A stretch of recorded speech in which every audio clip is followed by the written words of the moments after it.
Greetings, loyal viewers, and welcome back to another review. This time talking in depth about an animated movie. And not just any animated movie, mind you, an animated movie that many consider to be among one of the best. And that's saying a lot given the lineup. Ladies and gentlemen, I present to you The Iron Giant.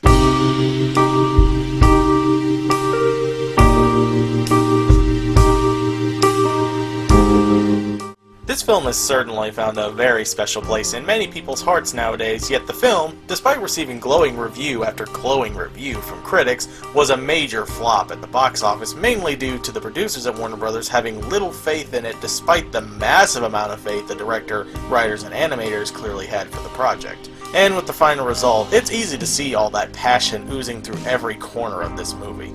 And with last month being the film's 20-year anniversary, I wanted to do this review in order to ask the simple question, is it still as phenomenal as we truly remember it?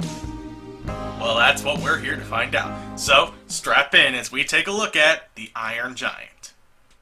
After a pretty cool early introduction with the giant being mostly shrouded in complete darkness with only his eyes being clearly visible, we cut to some time after the storm has finally passed, where we're introduced to our other main character of our movie, Hogarth, visiting his mother Annie, who's a waitress at a diner, and which, if you ask me, is one of those kind of women that we all like to look from across the street when they don't notice. And hey, don't act like you didn't do it either. We've all done it at some point.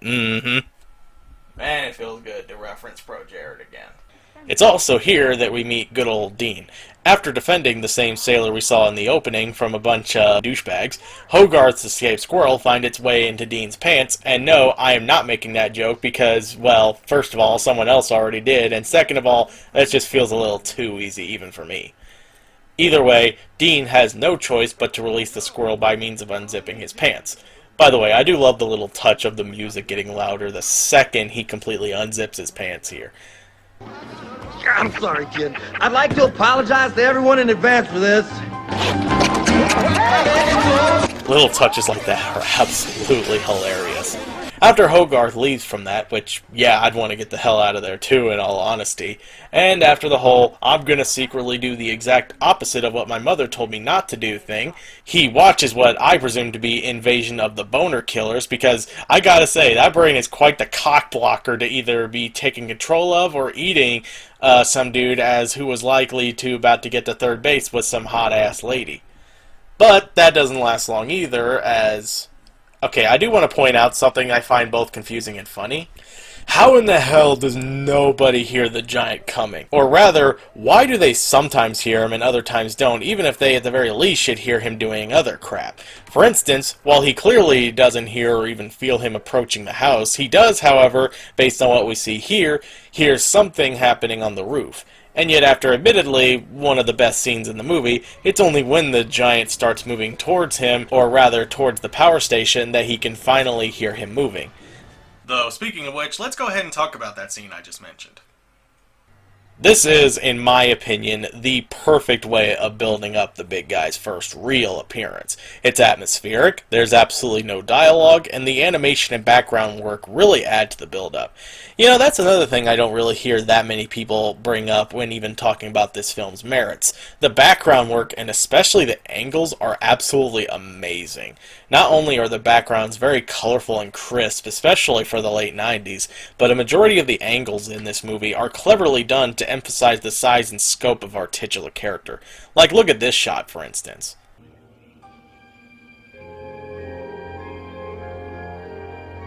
I'm honestly kind of amazed that no one has done a fan-made poster with this shot. In fact, I might just do that at some point too in the near future if no one else will.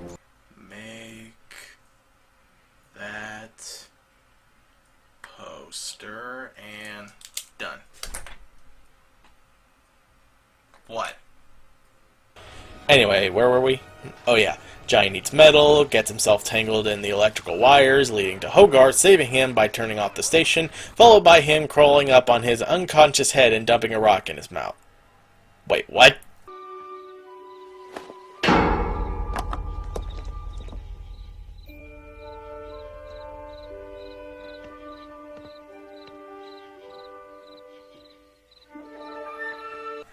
Yeah, not sure if I should commend this boy for bravery or call him fucking nuts, but either way, this results in the giant waking up, which results in Hogarth, fittingly enough, running in fear, which of course ends up with him running into his mother, who of course doesn't believe any of what he says. Mom, you won't believe this. Something ate our TV antenna. Oh, Hogarth. No, I'm serious. Which is fair and all, and I get that she's exhausted and everything, but even if you don't buy something eating your antenna, wouldn't the bits of debris that's behind him raise some kind of suspicion for you? No? Okay then. We then see Hogarth the next day at school as he's drawing pictures of the giant and... Atomic Holocaust! Yep, this is definitely the atomic age, alright. Guess it could be worse. They could show the one where apparently decking your house in a new coat of paint will protect you from nuclear explosions. I wish I was making that up. Now before we proceed, I also want to mention that I'm reviewing this Signature Edition to talk a bit more about whether or not the two newly added scenes really add more to the movie or not. Take this scene in particular. We get an admittedly nice little moment between Dean and Annie back at the diner, which is kind of nice, I suppose, as their chemistry was easily one of the weakest aspects, though make no mistake, that was never really that huge of a problem in the long run. And let's be honest, after this first impression... Yes. No! Call me Dean. Yeah, I'd say this is more than welcomed.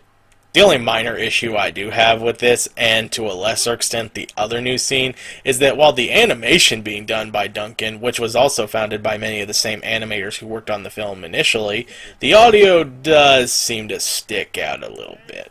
Oh, not because it sounds bad or anything, rather it's kind of the opposite. It sounds a bit too crisp and clean compared to the rest of the movie. Compare this scene to that of an earlier scene and you'll see what I mean. And it was headed toward land.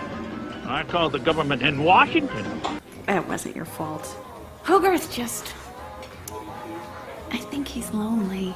Again, I can't really fault Duncan for this, as it is years later and technology has improved. It's just a little something that seems a bit off when you look at them. This transitions to another humorous scene with Dean taking a chewed-up tractor from an old farmer as the sailor reminds us that he did in fact call the U.S. government, who sends... Kent Mansley, United States Government, Unexplained Phenomena Department. Lord Roach, I'm the fourth. What happened here? Probably the funniest character in the movie. Oh, make no mistake, he's real scummy and egotistical, but much like any good antagonist should be, I just take so much pleasure in hating this guy that it actually is kind of fun, especially with his line deliveries done by Christopher McDonald. Enormous beast. Yeah, what do you think? Escaped gorilla? Yeah, well, if King Kong could pull this off. After a pretty funny moment with the giant eating Kent's own car while he's not looking, with Hogarth's wrecked BB gun being all that's left now, we then see Hogarth trying to lure the giant so he can get a snapshot of him. By the way, I could have also made the same joke with that one scene from earlier, but thank God there are no black bears around at this point. Then again, with a giant metal man wandering about, I guess it's only fair to say that they've probably taken their bare necessities elsewhere at this point. Well, I'm almost done preparing for hibernation. Just gonna go grab some more stuff. Oh, what's that? Oh man, is that a freaking giant robot? Oh man, fuck this shit. I'm getting out of here. No. Screw you, stupid humans. I don't care. After another instance of Hogarth somehow not hearing the giant approaching him, even with the consideration of him dozing off, he once again runs away for...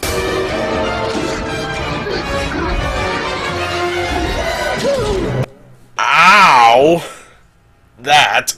After that unfortunate stop, we finally get our first real bonding moment between our two main characters as Hogarth finally comes to the realization that the giant is not at all out to hurt anyone, or him for that matter, and the giant slowly begins to learn to, well, become human.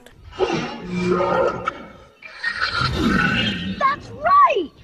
Meanwhile, Kent is discussing further with Town Hall about the incident, and Hogarth decides to head home with the giant wanting to come as well, leading to this bit of foreshadowing. Oh me go. You stay. No following. Good. I told you! I'll come back tomorrow! Now stay! No!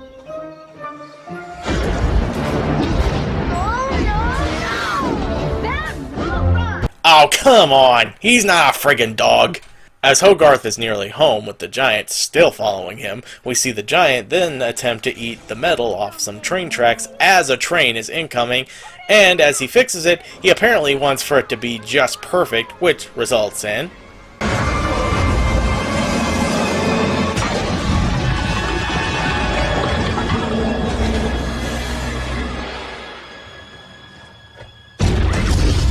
Boy, you're lucky that just barely missed you. This, however, does not go unnoticed as... Train accident?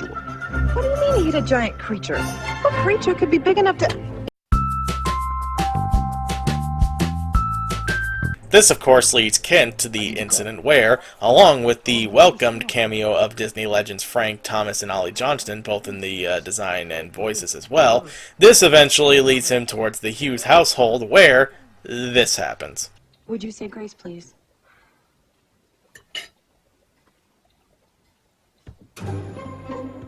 Oh my God. Oh my God. We thank you for the food that Mom has put in front of us and stop the devil from doing bad things. You know, should we just put like a big neon sign above his head that says not to turn around? Because at this rate, you're just begging for her to... Oh, God, okay, I'll never complain about it again if I never have to look at that face again. Kent arrives and... Hey there, Scout. Kent Mansley. Work for the government. Your parents home? Or eating. Boy. Who's there, honey? Hey. You don't get to look at her. I do. Well, I do. Anyways, Kent gives a call to the general, who, of course, refuses to take action without any solid evidence, which honestly kind of goes without saying, but of course Kent, being the egotistical a-hole that he is willing to do just that, making it very clear he's willing to go to any length, which we'll see much more of later on.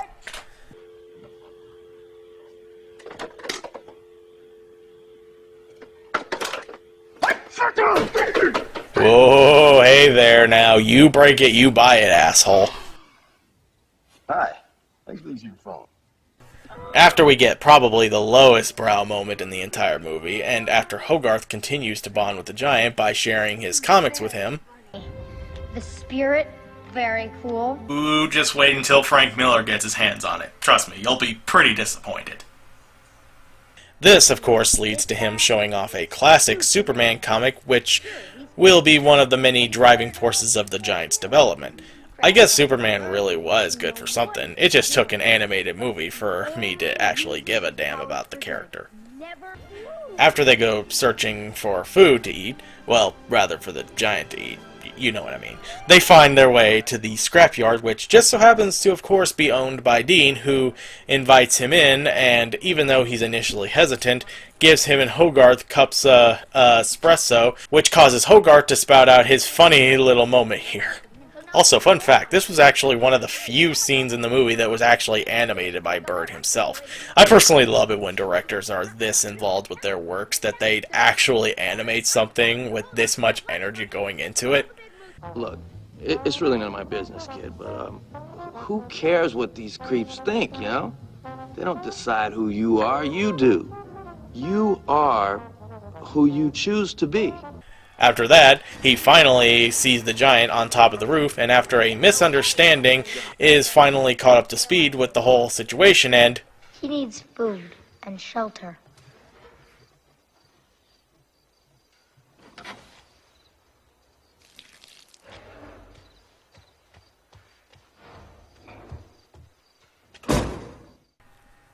Okay, that was fucking hilarious.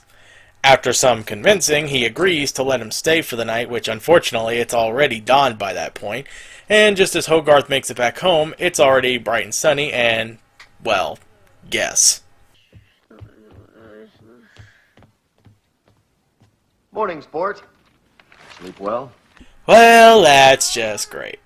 Anyways, Hogarth tries to get past Kent, with Annie then suggesting he take him with him. Yeah, thanks a lot. All the while, Dean is trying to get the giant to eat the scrap and not his artistic creations, resulting in the giant fixing one of them, which... Oh, forget it, forget it. It's gone. It's not bad. I won't lie, as an artist myself, all I have to say is... You know, if he weren't doing it, I would. Getting back to Hogarth trying to shake off Kent, we see him use the old laxative trick on him, and after... What am I talking about? What? Am I talking about? I'm talking about your gold-armed security, Hogarth! While you're snoozing in your wooded jammies back in Washington, we're wide awake and worried. Well, good thing this doesn't take place in modern day, or else this would totally be all over Twitter. After it finally kicks in and Hogarth finally gets to the scrapyard, where... All systems go! 5, 4, 3, 2, 1! Blast off! Ah! You know, I kind of wonder why this hasn't been made into a theme park ride at this point. I know the few of the more obvious reasons why, but still, make it happen. We then see Kent looking around for more clues and evidence of the giant's whereabouts, complete with the classic A113 reference that would also be used in a lot of Pixar movies going forward. And while that's going on, we see Hogarth, the giant, and Dean hanging around at the lake as Hogarth jumps in it while in the middle of the fall, which is never a good idea. And in case you all are wondering, yes, this movie initially takes place sometime in October. And speaking of not a good idea...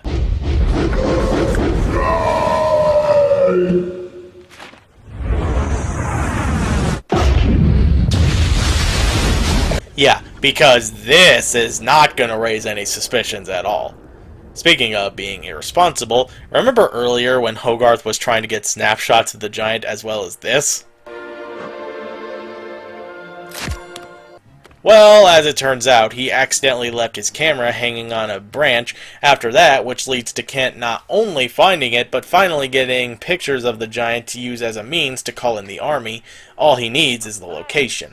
Speaking of the giant, we get this emotional gut punch of seeing a deer's dead body after getting shot. It's not only here that we get our first lampshading of what's to come later on, but this scene is then followed by a rather touching scene that alone I feel makes this movie more unique compared to kids' movies at that time. I know you feel bad about the deer, but it's not your fault. Things die. It's part of life. It's bad to kill, but it's not bad to die.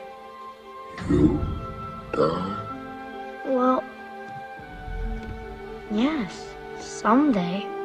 And that I feel is very important for kids to know.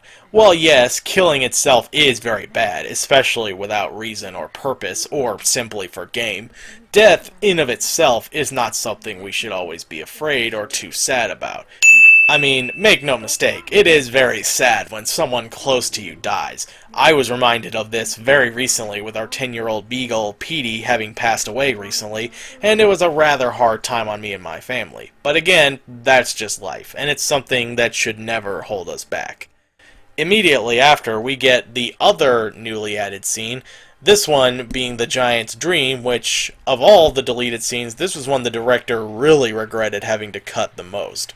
Not only is the way it's displayed super creative, but in the dream, we finally get much more of a glimpse of who the giant was before all this, and Dean even wakes up near the end of it to get a glimpse of it himself, just before the giant briefly wakes up from shock.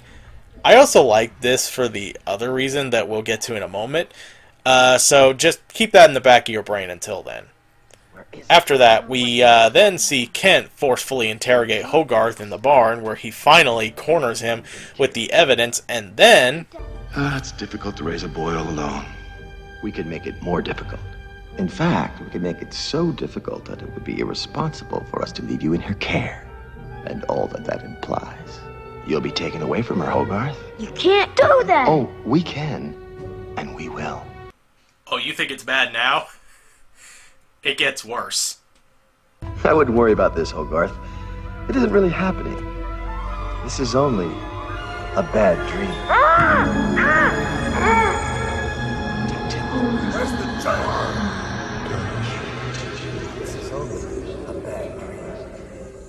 After that totally not illegal action, we get easily the most tense moment where, because Hogarth has no way of getting out of the house without Kent noticing, they then sit and just stare at each other from the other side of their rooms, and I kid you not, around 8 p.m. to 3 in the freaking morning. While it seems as though Hogarth has failed, we then fade to a few hours later, and...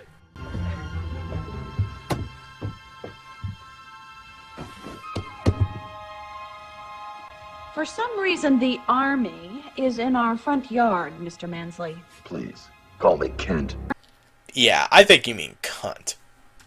Yeah, I think because of this that most of us can guess what happens from here. They go to the scrapyard, the giant pretends to be a creation of Dean, Kent gets his first real taste of delicious karma, we get another little moment between Dean and Annie, and remember when I told you to remember that other reason as to why the giant's dream actually kind of worked narratively? Well, it's here that we finally see the other side of the giant, and Dean immediately turns against him, only for him to realize that he simply reacted to the gun due to being defensive. And trust me, the way I just put it there is not much shorter than how it actually plays out. See, in the original version, I honestly kind of felt like this whole scene played out a bit too fast. I mean, really, Dean goes from seeing him, as he puts it, It's a piece of hardware, Hogarth. Why do you think the army was here? He's a weapon. A big gun that walks. to then very quickly being all It was defensive. He reacted to the gun. in practically 1 goddamn minute. The moment with Dean getting a glimpse of what he originally was did honestly make his skepticism and suddenly turning on him feel a bit more believable here. So in my opinion, I feel like that deleted scene really added a fair deal more than just giving us more details on the giant's backstory. Anyways, as they finally make chase for him, we see 2 nosy kids on top of a building looking over the whole situation when the younger one notices the giant in the distance and, to really kick the climax into gear, pun fully intended, the boys nearly fall to their deaths, resulting in the giant finally coming in to save their lives and the people looking in awe. This doesn't last long though, as Kent notices the giant in town and immediately alerts the military who, of course, opens fire on him while Hogarth is still in his hands, resulting in him running away. Oh, and on that note, Kent, he only reacts defensively. If you don't shoot, he's harmless. You gotta tell the general. This is all your fault, beatnik. If you hadn't Would you shut up and listen? You gotta make them stop. yeah, good friggin' idea there, Dean. Tell the crazy, unstable man to tell the general that he's harmless and has got Hogarth with him, and sure enough, what does he do? Says the monster's killed a kid. Sir, we must stop it at all costs. Go to Code Red! Repeat! Code Red! Oh, and in case you're wondering, well, who's to say the general would listen to Dean anyway? Well, we'll come back to that. Meanwhile, Annie also gets chased, and after some circumstances leading to the giant falling off a cliff, his feet start releasing rocket-propelling flames, and thus... Yeah, I'm no expert on this kind of stuff, but I'm just going to make the assumption that Annie being that close to massive propeller flames, she would probably be looking a bit like Toothface from The Dark Knight, except all over the place. And I do not apologize for that joke. This sudden revelation is short-lived though, as the Air Force does manage to deliver a big enough hit on him, causing to plummet, which leads to Hogarth getting knocked out, unconscious, without a frigging scratch on him, which the giant presumes to be dead, which... Do I even need to say what happens next?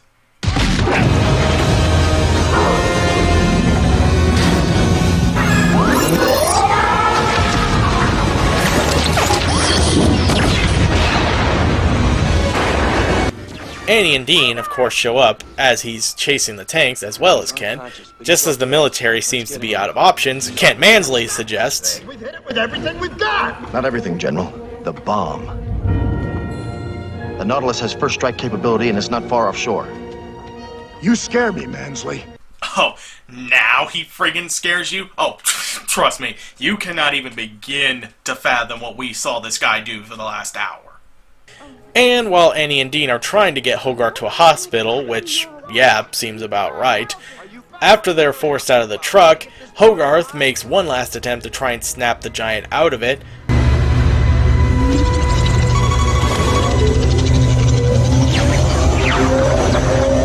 Hey, no!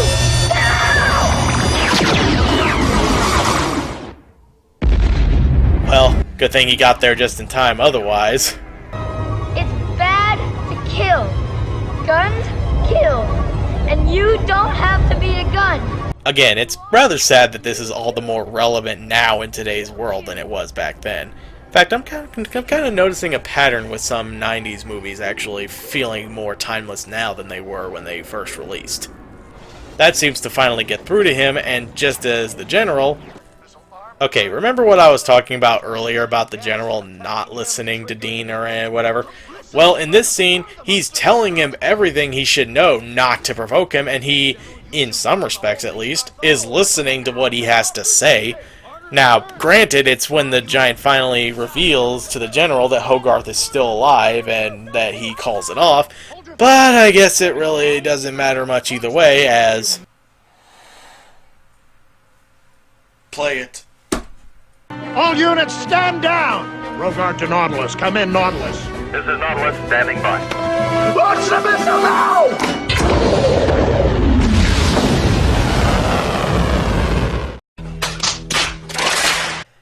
Yeah, I think those face palms says it all.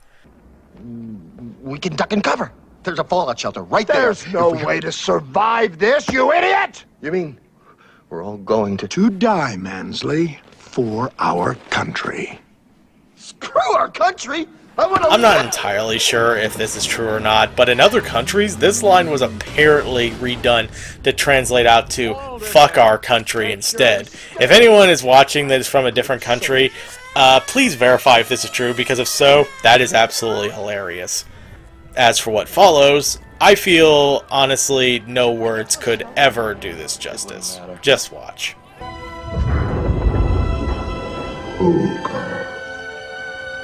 You stay. I go.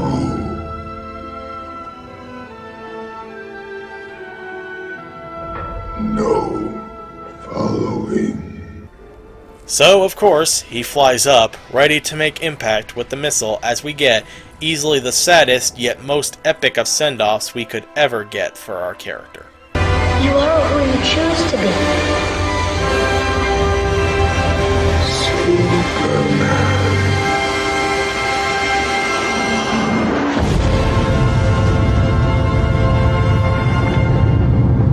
And thus, we look into the night sky, knowing that while his death will stick with us, and that he gave his life for us, it's important to remember that, of course, those closest to us will live on forever, bringing our beautifully told story to a close. Almost. Yeah, we transition to, I'm assuming, a few months later, as Hogarth is finally having fun with his peers. Dean has built a nice little memorial in the middle of town dedicated to the Iron Giant. I see what you did there. And him and Annie are finally in a relationship, and no, I'm not going to make the assumption that they're actually married, because I feel like this movie is better than that, and besides, I don't really see any wedding rings on them. Just as they're about to head home, Hogarth is given a piece of the giant that was recovered from the military, and after the bolt starts moving later that night, we get this.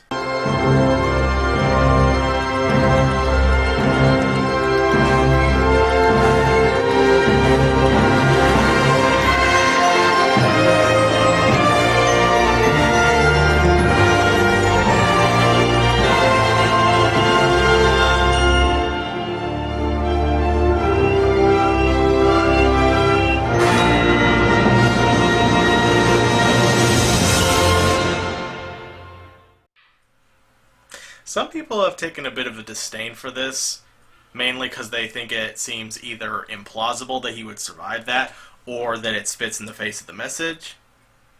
I'm personally not in that camp.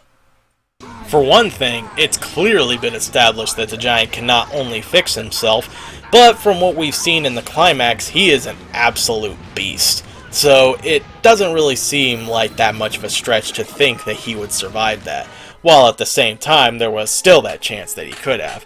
Which leads me to my second point. The message is that the soul never truly dies, and I think it holds true even with this. The giant intended to sacrificing himself, learning from the lessons that he had learned in that death isn't always so bad. He didn't make this sacrifice thinking he'd survive, even though he did, but that doesn't really take away from the nobility of his character and his actions, which is what makes this hopeful ending all the more effective in my eyes. I think the best way to sum it all up is with this lovely quote from Kay Eiffel in Stranger Than Fiction. Because it's a book about a man who doesn't know he's about to die and then dies. But if the man does know he's going to die and dies anyway, and dies willingly, knowing he could stop it, then, isn't that the type of man you would want to keep alive? And that is why, in my honest opinion, this is still a great ending to an already great movie.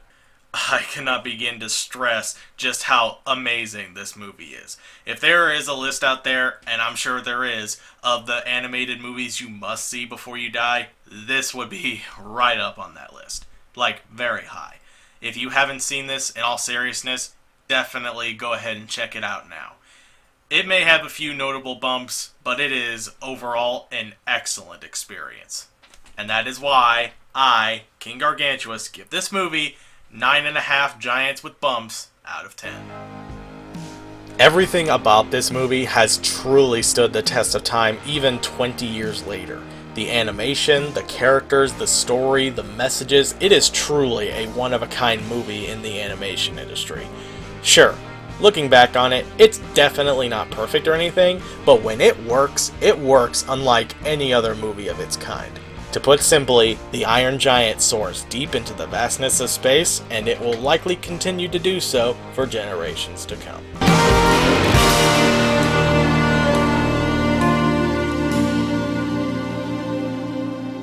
Though, speaking of awesomeness, wasn't there a game that just came out this weekend? Oh yeah. And that's for next weekend. And until then, I'm King Gargantuas, and if you'll excuse me, I got a game to finish.